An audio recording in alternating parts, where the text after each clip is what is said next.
Okay, this is Geometry Unit 9 test. I'm calling it test number 2 for quarter 3. So a triangle with vertices at 2, 4, 3, 1, and 0, 2 is reflected over the x-axis. So anything that's reflected over the x-axis is going to keep the same x value, and the y value, or the y-coordinate, is going to change signs. So the original point at 2, 4 will now be at 2, but it will be at negative 4. 3, 1 will be at 3, negative 1. And 0, 2 will be at, x-coordinate will still stay the same, 0, and it will be at negative 2. Number 2. Now these points are being reflected over the y-axis. So if I've got a point at negative 3, 5, okay, so negative 3, 5 is, somewhere up here, right?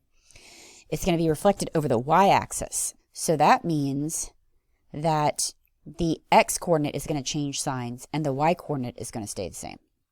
So that negative 3, 5 will be at 3, 5, negative 3, 2 will be at 3, 2, and then 0, 5 will be at same place, 0, 5. So it's right on the y-axis, so it doesn't flip anywhere. Number 3, a triangle with vertices, okay, is translated. So now we're going to add 2 to the x-coordinates and subtract 1 to the y-coordinates. So if I do negative 4 plus 2, I get negative 2. Negative 2 minus 1, negative 3. Negative 3 plus 2, negative 1. And then 1 minus 1, 0. And the last one is 1 plus 2, that makes 3. And then negative 2 minus 1 makes it negative 3.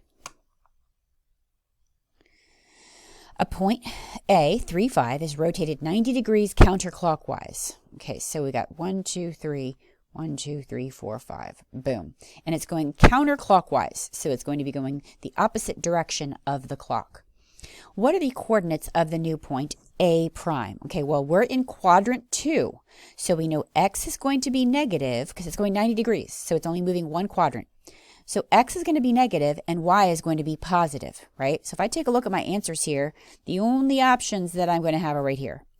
And when we rotate 90 degrees, the x-axis and the y-axis change. So the coordinates 3, 5 are going to switch,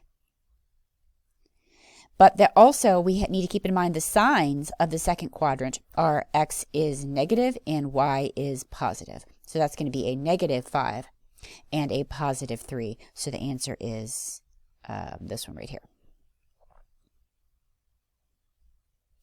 Number 5, choose the correct graph below if the figure is rotated 180 degrees about the origin.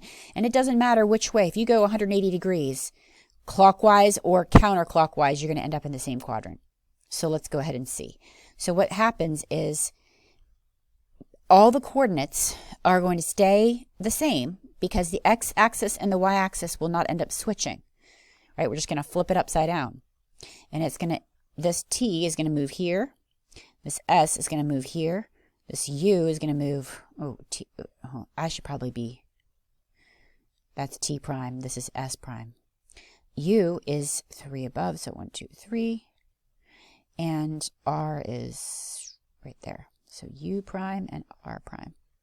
All right, so let's see if I can find that. Looks like number 5 is D to me.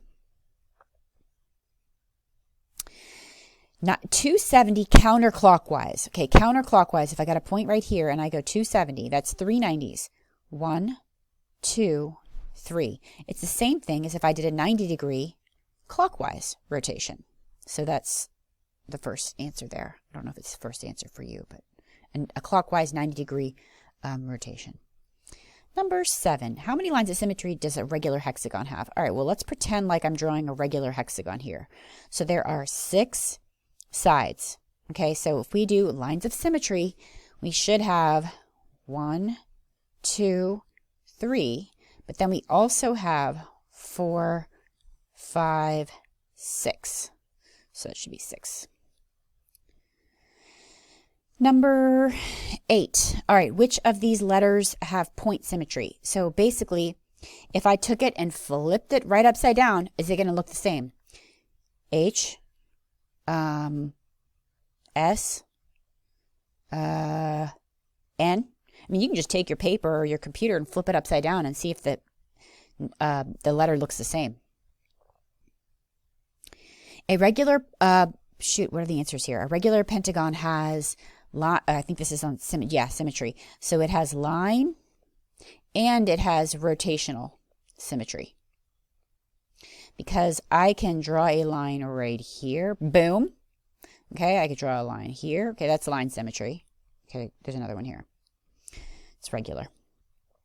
But we could also, it also asks, does it have rotational symmetry? Well, rotational symmetry is, if I were to find the center, okay, and if I were to take this angle and rotate it to the location of this angle, that figure is going to look exactly the same. So that is rotational symmetry. What's the degree of the rotational symmetry? Well, I mean, how many times can we do that? There's 5 vertices, right? So if I take 360 degrees and I divide it by 5, I'm going to get 108. So that is from here to here, 108 degrees. Because each of them is 108, right? 108, 108, 108, 108, 108 for a total of 360. Number 10, which of the following transformations are isometries? And if you look this up, great. That's, all I care is that you know it. Basically, it's everything except for dilation, because the dilation is going to change it and make the shape a different size.